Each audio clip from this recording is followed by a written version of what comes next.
Bonsoir à toutes et à tous et merci d'être avec nous. C'est le programme du soir sur New World Info, le décryptage de l'actualité. Pour commencer, nous évoquerons ce soir la République centrafricaine. Un projet de révision constitutionnelle se profile à l'horizon. François Bozizé prône une solution politique et consensuelle. On en parle tout de suite avec Mamadou Diouf qui est déjà avec nous. Bonsoir Mamadou Diouf. Bonsoir Samuel.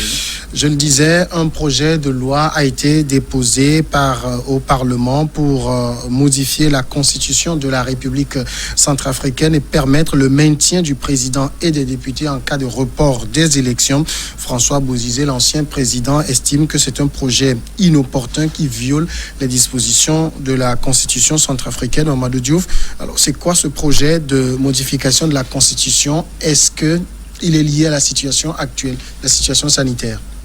Non, on ne peut pas dire que le projet est lié à la situation sanitaire, puisque il est vrai que Covid crée suffisamment de problèmes à travers le monde, mais Covid est venu trouver la République centrafricaine avec un très grand nombre de difficultés.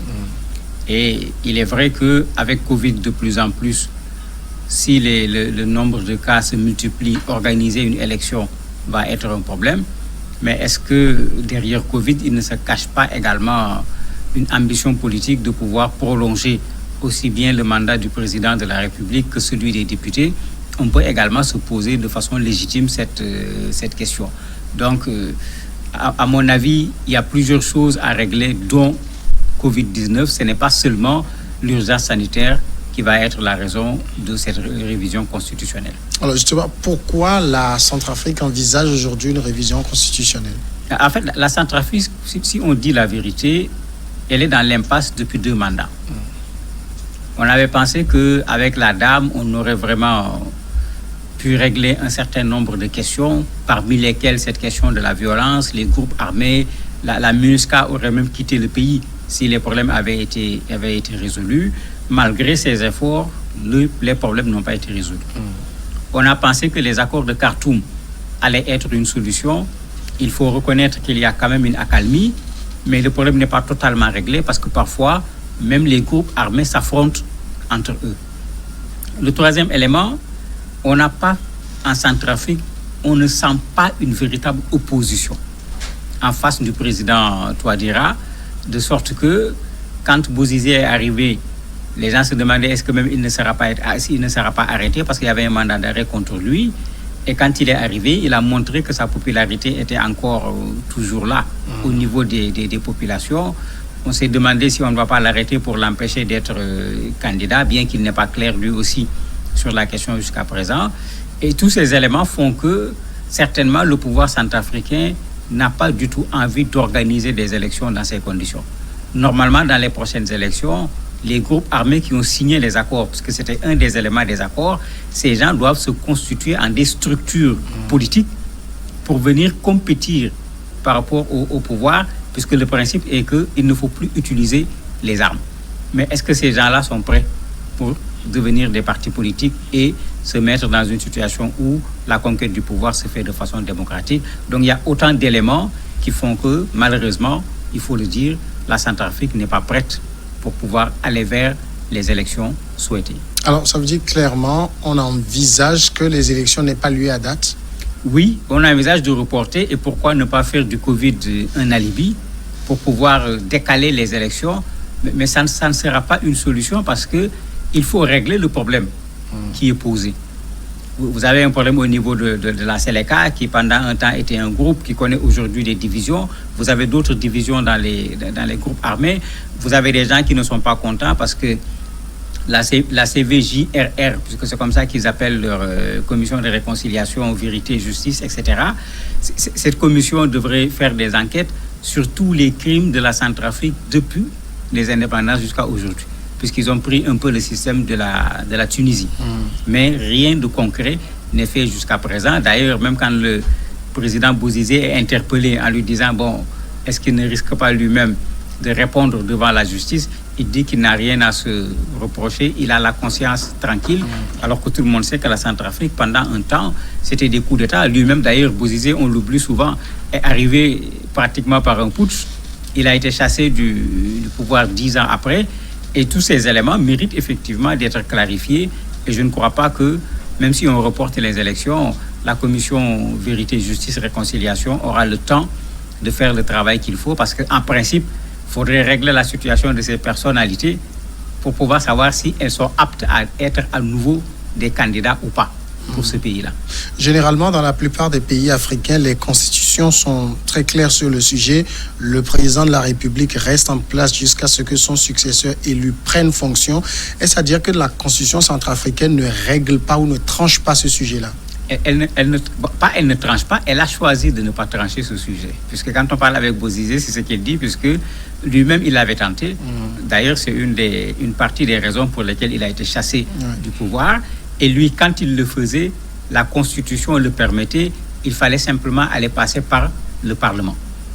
Donc, il avait la possibilité de le faire et de rester dans le cadre de la loi, mais les gens considéraient que quand la Constitution donne une telle opportunité, c'est parce qu'il y a une situation telle qu'on ne peut pas organiser des élections. Mais il ne faut pas en faire un alibi pour reporter des élections et rester au pouvoir. C'est ce qui avait été reproché plutôt à Bozizé. Cette fois-ci, puisqu'on le lui avait reproché, comme d'habitude, on fait nos constitutions en fonction du moment. On a fermé la porte pour que le président ne puisse plus aller à l'Assemblée pour demander une telle chose. C'est la raison pour laquelle le président actuel, se retrouvant dans la même situation, voulant reporter les élections, s'il reporte les élections, il se pose un problème. Son mandat devient quoi?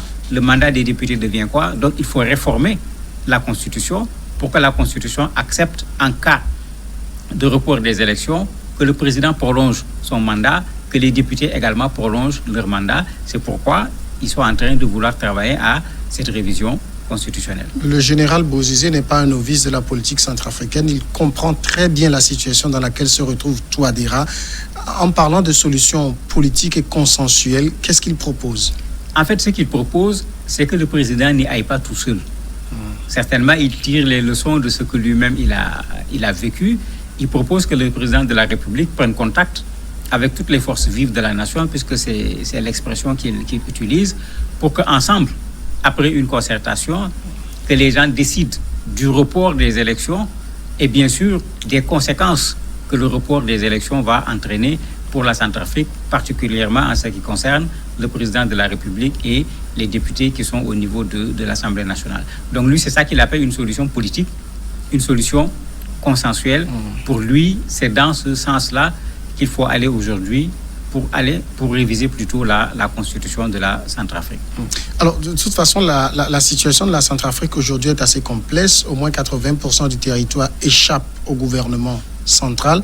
Il y a la situation sanitaire qui vient s'ajouter. On est contraint d'aller en report des élections. S'il faut regarder la situation de façon objective, il faut même se demander si les groupes armés disent nous n'allons pas aux élections, à quoi les élections vont servir. Puisque vous l'avez dit, le président est là, il est au niveau de la capitale, etc. Mais jusqu'à présent, cette question de l'occupation du territoire n'est pas réglée.